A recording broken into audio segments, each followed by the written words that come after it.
Hello guys, welcome back. The Jarnail. So ഇതൊരു പഞ്ചാബി മൂവിയാണ്.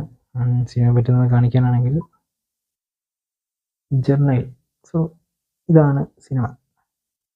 ഇതൊരു ആക്ഷൻ ലെവലിലല്ല, ഒരു ക്രൈം ഫാമിലി ജേണൽ വരുന്നൊരു മൂവിയാണ്. ഈ ജർണയിൽ എന്ന് പറയുന്ന സിനിമയെ പറ്റിയിട്ട് പറയുന്നതിന് മുമ്പ് വീഡിയോ ആദ്യമായിട്ട് കാണുന്നവരാണെങ്കിൽ സപ്പോർട്ട് ചെയ്യുക, സബ്സ്ക്രൈബ് ചെയ്യുക, തൊട്ടടുത്ത് ബെല്ലൈക്കൺ ഉണ്ട്, അത് ക്ലിക്ക് ചെയ്യുക.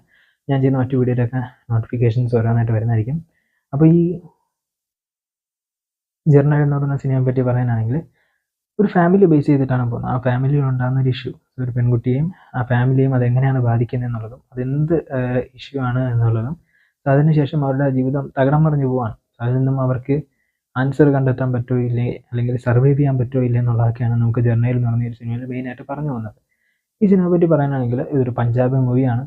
ഇപ്പോൾ പഞ്ചാബി മൂവി ഇഷ്ടമുള്ള ആൾക്കാർ മാത്രം വേണമെങ്കിലും ഒന്ന് കണ്ടു നോക്കാം. അല്ലാത്ത ആൾക്കാർ കണ്ടിട്ട് ഒരു കാര്യമില്ല, കാരണം പക്കയായിട്ട് ബോറടിക്കും.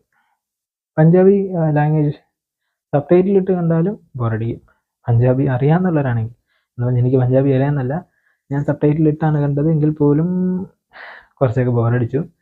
പിന്നെ അത് ഭയങ്കര ട്വിസ്റ്റഡ് ആയിട്ടുള്ള ഒരു പ്ലോട്ടൊന്നുമല്ല, പക്ഷെ എങ്കിൽ പോലും ഒരു ആവറേജ് ലെവലിൽ നമുക്ക് കണ്ടിരിക്കാൻ പറ്റുന്ന വളരെ കുഴപ്പമൊന്നുമില്ലാത്ത ഒരു സിനിമയാണ് ജർണയിൽ.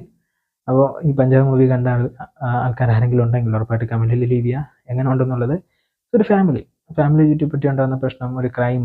സോ അത് ആ ഒരു ഫാമിലിയിലുള്ള ഗേളിനെയും ഫാമിലിയെയും എങ്ങനെയാണ് ബാധിക്കുന്നത് എന്നുള്ളതും ഒക്കെയാണ് പറഞ്ഞു പോകുന്നത്. ഒരു കൊച്ചു ദൃശ്യം എന്നൊക്കെ വേണമെങ്കിൽ പറയാം. വളരെ കൊച്ചു ദൃശ്യം, സിമ്പിൾ ദൃശ്യം. പറയാമോ? നിങ്ങൾ കണ്ടിട്ട് പറയുക ഗൈസ്.